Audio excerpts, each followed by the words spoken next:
Hi, boys and girls. I'm going to be starting a read aloud this week. It's called Junie B, First Grader, Toothless Wonder.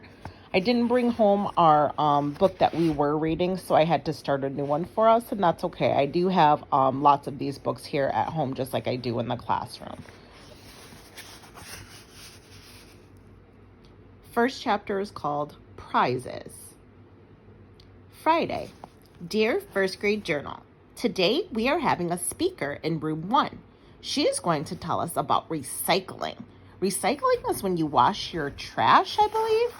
Mr. Scary said to write in our journals till the speaker gets here. Only, I didn't even feel like writing today because I have a loose tooth, that's why. And that thing is driving me crazy. Also, every time I write in this journal, I have to look up the words in the dumb dictionary. Except sometimes Mr. Scary spells the words on the board for us. And then I have to cross out my mistakes. Plus, also, I erase holes in my paper. Spelling is not a breeze, I tell you. That is all I feel like writing today. I am done with this thing, and I mean it. From Junie B, first grader. I put down my pencil and I opened my mouth. Then I reached in my finger and wiggled my tooth.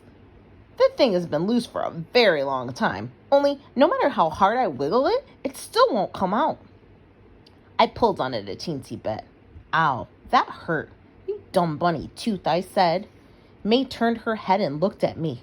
May sits next to me in room 1. She is not a pleasure. You shouldn't say dumb bunny, Junie B.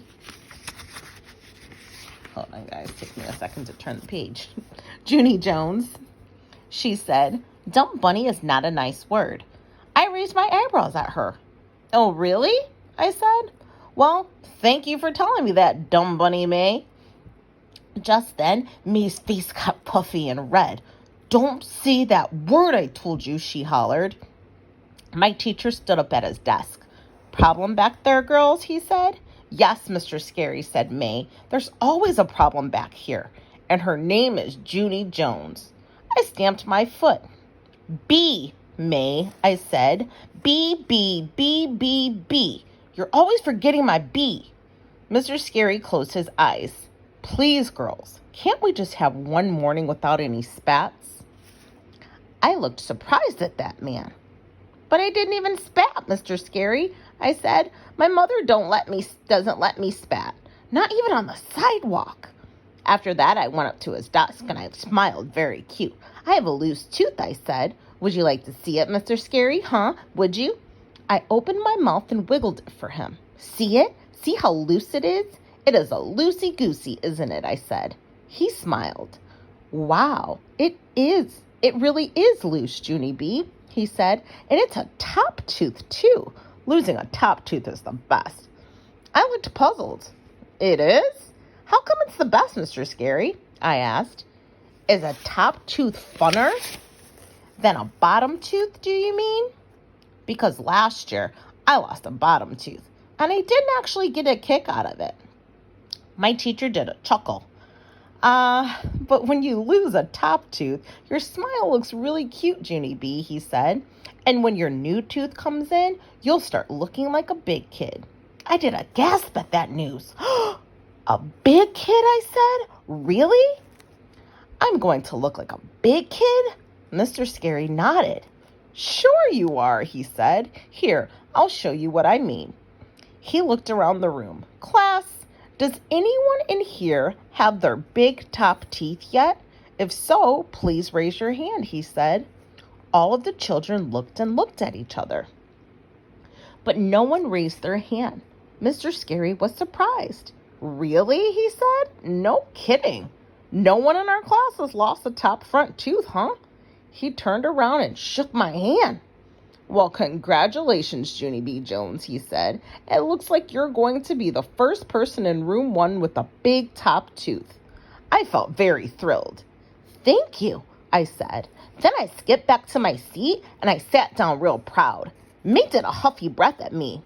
Big deal. What's so special about losing a top tooth, she said.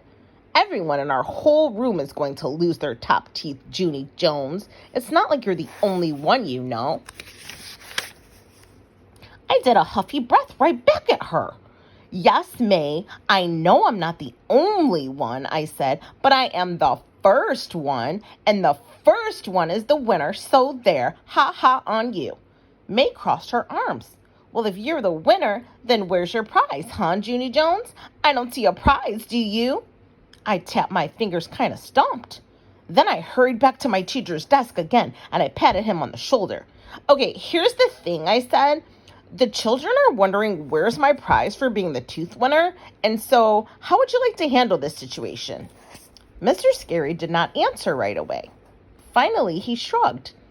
Well, the truth is, there aren't any prizes, he said. I wasn't exactly running a contest, you know. Yes, I know, I said, but I bet you could still come up with a little something to make me happy. I pointed at his desk drawer. I bet there's something in there, probably, I said. Teachers always have good stuff in their desk drawers, right? And so, why don't we take a little look-see? Mr. Scary ran his fingers through his hair. Then at last, he opened his drawer. Whoa! Is that a stapler I see there, I said? A stapler would be good, don't you think? I could really pound that thing, I bet. And so, if you'll just hand it over, I will be on my way. Mr. Scary shook his head. No, Junie B., he said. No stapler. I looked some more. Hey, hold the phone, I said. Is that Tums I'm looking at? I leaned closer. Yes, it is Tums, Mr. Scary. You've got Tums just like Grandpa Miller. And so I bet you suffer from gas and bloating, am I correct? Mr. Scary quick closed the drawer. Then he went to the supply closet and he got out a piece of shiny silver paper and he scribbled a star. He cut it out and pinned it on my shirt. There, he said, that's your prize for your tooth, okay? You get to wear a shiny star for being the winner. Now please go back to your seat.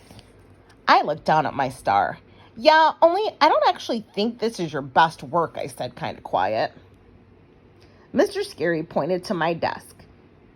He was not having a good morning, I think. I went back and sat down. May sneaked a peek at my star. I tried to act proud of it. Well, what do you know? A prize, I said. May did a mad breath and quick turned around. I looked down at my star again. This time it looked prettier, I think. So the next chapter is called Uncle Lou. Something that I want you to do is I want you to make a prediction about what the next chapter, Uncle Lou, will be about. And I also want you to summarize that chapter that we just read. Remember to summarize, we do our hand summary. So somebody wanted, so, then, but. So make sure that you use that summary. Tell them who it is. What was the issue that was going on in the story? What did they want to happen? What did they expect to happen?